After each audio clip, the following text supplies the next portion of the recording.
Alhamdulillah wassalatu wassalamu ala rasulillah. Pemirsa yang berbahagia, pada pelajaran sebelumnya kita telah membahas tentang sighat dan beberapa contoh kata yang kita sebutkan di situ tentang bagaimana cara pembentukan sighat.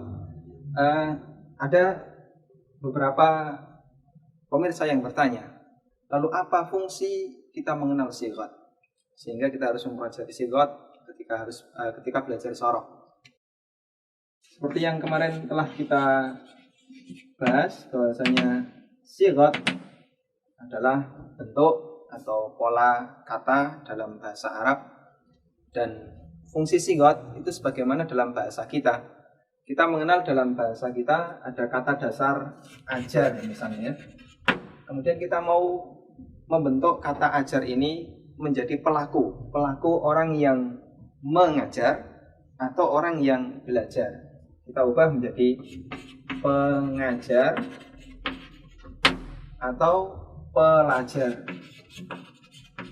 begitu. Maka dari kata ajar kita ubah menjadi pengajar dan pelajar dengan imbuhan pe dan peng sudah memiliki beda arti. Kemudian kita mau ubah kata ajar menjadi kata kerja, karena ini kata dasar, kita ubah menjadi kata kerja, menjadi mengajar atau belajar dengan tambahan atau imbuhan meng dan imbuhan be sudah memiliki beda arti. Nah, demikian pula sighat dalam bahasa Arab. Dengan adanya imbuhan dan tambahan semacam ini, kita bisa membuat hanya dari satu kata dasar menjadi banyak kata, menjadi kata-kata turunan yang lainnya dengan menggunakan atau dengan memahami teori sighat. Dan kemarin secara umum sighat dalam ilmu shorof yang telah kita sebutkan itu ada 9 ya. Ada 9. Kita ambil kata dasarnya adalah fi'il madhi. Fi'lun madhin. Kemudian fi'il mudhari'. Kemudian isim masdar. Kemudian isim fa'il dan isim maf'ul. Ya, fungsi masing-masing. Untuk fi'il madhi digunakan untuk menyatakan kata kerja bentuk lampau.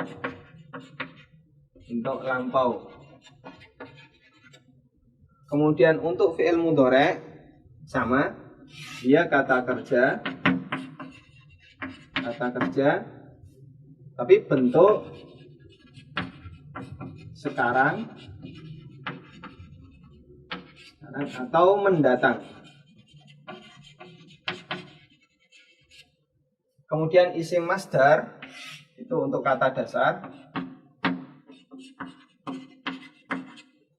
Isim fa'il untuk kata pelaku, kata benda, subjek. Kata benda subjek atau pelaku.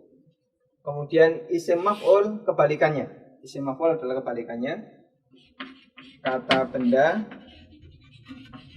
objek. Kata benda objek atau penderita.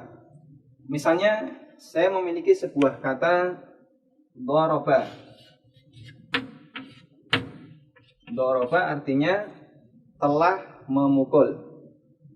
Kalau kita mau buat sedang memukul, kita ubah menjadi fi'il mudhari'. Bentuknya ditambahkan ya atau secara umum ditambahkan huruf mudhara'ah yang nanti akan kita bahas. Salah satunya adalah huruf ya, kita tambahkan menjadi yadribu.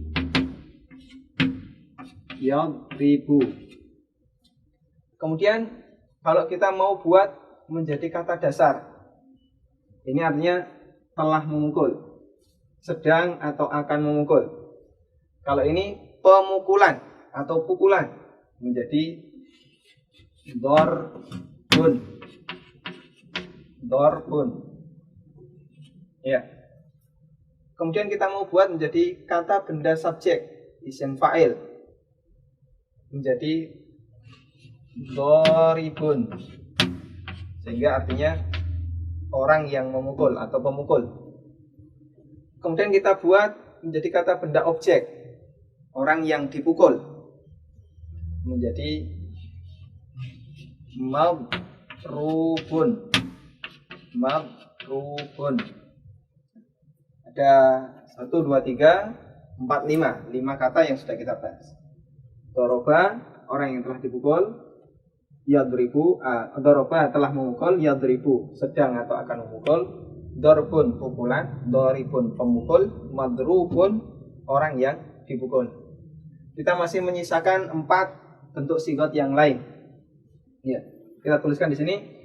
Lanjutan dari isim maf'ul adalah fi'il amr. Saya kasih garis ya untuk memisah.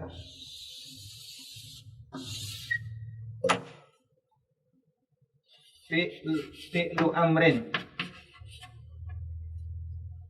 Fi'il amr, kemudian fi'lu nahyin. Kemudian ismu zaman atau makan.